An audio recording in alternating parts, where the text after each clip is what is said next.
कहानी की शुरुआत में हम हेनरी पापिलोन नाम के एक आदमी को देखते हैं जिसे फ्रांस का हर एक शहरी जानता है और लोगों की नजरों में वो एक सीधा सादा शरीफ इंसान समझा जाता है। लेकिन पापिलोन कोई आम इंसान नहीं बल्कि वो एक बहुत ही शातिर चोर है जो आज भी वो एक बहुत ही अमीर आदमी के घर में घुसकर उसके तिजोरी से करोड़ों के हीरे चुरा लेता है। हीरे चुराने के बाद वो जल्दी से खिड़की से नीचे आता है और सीधा एक क्लब में पहुंचता है जहां पापिलोन का बॉस उसका इंतजार कर रहा था। दरअसल पापिलोन चोरी अकेले नहीं करता था बल्कि इस चोरी के काम में उसका बॉस इसकी मदद किया करता था, क्योंकि पापिलोन चोरी करते हुए जब पकड़ा जाता तब उसका बॉस इसे पुलिस से छुड़ा लेता। इसीलिए पापिलोन चुराए गए हीरो में से आधा हिस्सा अपने बॉस को देने जाता है। लेकिन पापिलोन जब वहां पहुंचता है तो वो देखता है कि उसका बॉस एक आदमी की बुरी तरह से पिटाई कर रहा है। इसके बाद बॉस पापिलोन के पास आता है और वो उस आदमी की तरफ इशारा करते हुए पापिलोन से कहता है कि जो भी मुझे धोखा देगा उसका यही हाल होगा। दरअसल जिस आदमी की पिटाई हो रही थी उसने चुराए गए पैसों में से कुछ पैसे अपने पास रख दिए थे, इसीलिए उसकी पिटाई हो रही थी। इसके बाद बॉस पापिलोन से कहता है कि तुम मेरे लिए क्या लाए हो। तब पापिलोन चुराए गए हीरे उसके सामने रख देता है। चमचमाते हीरे देखकर बॉस पापिलोन से काफी खुश होता है और मजाक में बॉस पापिलोन से कहता है कि क्या तुमने भी उस आदमी की तरह अपने पास कोई हीरा तो छुपा कर नहीं रखा। जिस पर पापिलोन मुस्कुराते हुए जवाब देता है कि मैंने अपने लिए बड़े वाले हीरे अपने पास रख लिए हैं। यह सुनकर उसका बॉस भी हंसने लगता है और पापिलोन से कहता है कि मुझे तुम पर पूरा यकीन है कि मुझे तुम धोखा नहीं दे सकते। इसके बाद पापिलोन क्लब से निकलकर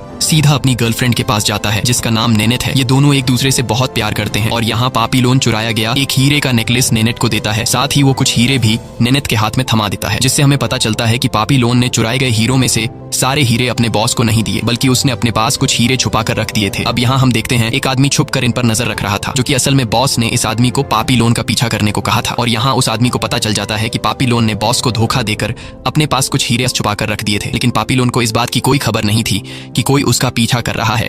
इसके बाद ये दोनों अपने घर चले आते हैं और सो जाते हैं। अगली सुबह जब इनकी आंख खुलती है तो नेनेट पापिलोन से कहती है कि मुझे यहाँ पर नहीं रहना, मुझे गांव जाना है जहां हम दोनों एक सुकून भरी जिंदगी गुजारेंगे।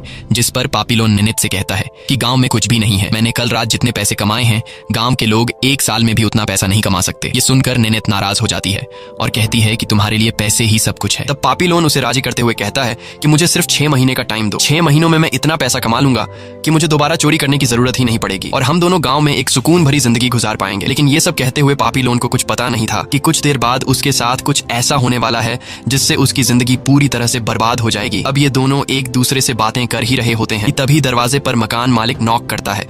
पापिलोन को लगा कि शायद मकान मालिक घर का किराया लेने आया है, इसलिए वो दरवाजा खोलने जाता है। पर जैसे ही वो दरवाजा खोलता है तभी कुछ पुलिस वाले अंदर आते हैं और वो पापिलोन को किसी के खून के इल्जाम में अरेस्ट कर लेते हैं। दरअसल इन पुलिस वालों को पापिलोन के बॉस ने यहाँ भेजा था, क्योंकि उसे पता चल गया था कि पापिलोन ने उसे धोखा दिया है। यहाँ पापिलोन पुलिस से कहता है कि मैंने किसी का खून नहीं किया, लेकिन पुलिस वाले उसकी कोई बात नहीं सुनते और सीधा उसे पुलिस स्टेशन ले जाते हैं। अगले दिन नेनेट पापिलोन से मिलने पुलिस स्टेशन जाती है और वहाँ नेनेट पापिलोन को बताती है कि तुम्हें एक आदमी के खून के इल्जाम में उम्र भर कैद हुई है। और यहाँ पापिलोन को पता चलता है कि उस रात उसका बॉस जिस आदमी की पिटाई कर रहा था उसे उन लोगों ने पीट पीट कर मार डाला और उसका इल्जाम पापिलोन पर लगा दिया। नेनेट उससे कहती है कि परेशान मत हो, मैं कोर्ट में अपील करूंगी और तुम्हें जल्द ही छुड़ा लूंगी। लेकिन पापिलोन कहता है इसका कोई फायदा नहीं, क्योंकि मुझे फंसाया गया है। तुम चाहे जितनी बार भी मेरे लिए कोर्ट में केस लड़ो, पुलिस मुझे नहीं छोड़ेगी, क्योंकि मुझे जेल में रखने के लिए मेरे बॉस ने पुलिस को पैसे दे दिए हैं। इसलिए मुझे यहाँ से कोई भी कानून छुड़वा नहीं सकता और अब मुझे खुद ही जेल से भागना पड़ेगा। वो नेनेट से कहता है कि जेल से भागने के बाद मैं सबसे पहले उस आदमी को मारूंगा जिसने यहाँ मुझे फंसाया है। उसके बगल में ही जूलियट नाम का एक दूसरा कैदी उसे कहता है कि अगर तुम्हें यहाँ से भागना है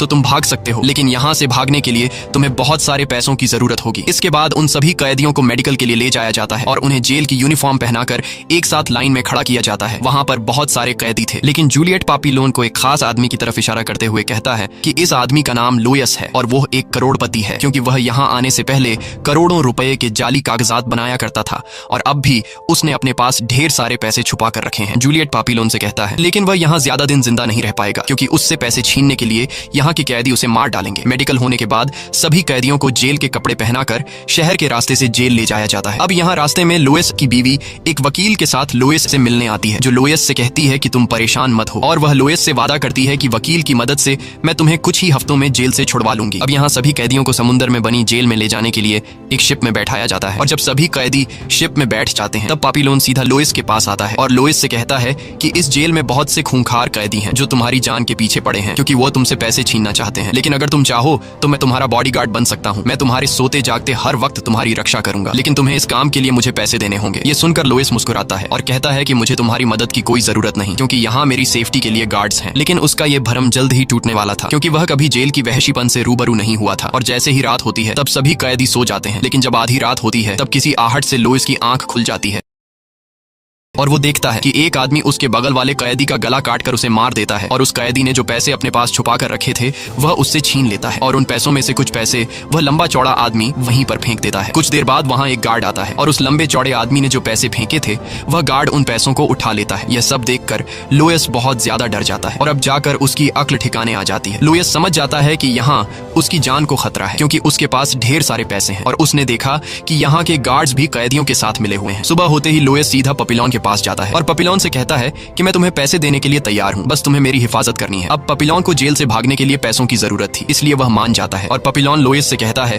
कि जिस दिन मैं इस जेल से भागूंगा तब मैं तुम्हें अपने साथ ले जाऊंगा। लेकिन लुइस मुस्कुराते हुए कहता है कि तुम्हें मेरी टेंशन लेने की जरूरत नहीं है, मैं यहाँ से भागना नहीं चाहता, क्योंकि जल्द ही मेरी बीवी मुझे यहाँ से छुड़ा लेगी। ये सुनकर पापिलोन लुइस से कहता है कि तुम बहुत ही बड़े बेवकूफ हो, तुम्हारी बीवी तुम्हें यहाँ से कभी भी नहीं छुड़ाने वाली है। ये कहकर पपिलॉन वहां से चला जाता है। अब रात हो जाती है और हम देखते हैं कि वही लंबा चौड़ा कैदी इस बार लुइस को मारने के लिए आ रहा है। लेकिन इससे पहले कि वो कैदी लुइस को मार पाता तभी पीछे से पापिलोन आ जाता है और पापिलोन उस कैदी को बुरी तरह से पीटने लगता है। वो उस कैदी को इतने बुरे तरीके से मारता है कि उसकी हालत खराब कर देता है। फाइट के शोर शराबे से सभी कैदी जाग जाते हैं और शोर शराबे को सुनकर गार्ड्स भी वहां पहुंच जाते हैं। गार्ड्स वहां पर मौजूद सभी कैदियों के हाथ चेक करते हैं और जब गार्ड्स पापिलोन के हाथों को देखते हैं तो वो पापिलोन के हाथों पर मुक्कों के निशान देखकर समझ जाते हैं कि इसी ने उस कैदी को मारा है। अब सजा के तौर पर गार्ड्स पापिलोन को उल्टा करके बुरी तरह से जंजीरों से बांध लेते हैं और कुछ दिनों के लिए पापिलोन का खाना बंद कर देते हैं। पापिलोन सोच रहा था कि उसकी गैर मौजूदगी में किसी ने लुइस को मार न दिया हो, लेकिन जब पापिलोन सजा से छूटकर बाहर निकलता है तो हम देखते हैं कि पापिलोन ने उस आदमी को इतने बुरे तरीके से मारा था कि उसकी पिटाई को देखकर किसी में भी इतनी हिम्मत नहीं थी कि दोबारा लुइस को कोई हाथ लगा सके। इसके बाद सभी कैदियों को शिप से उतार कर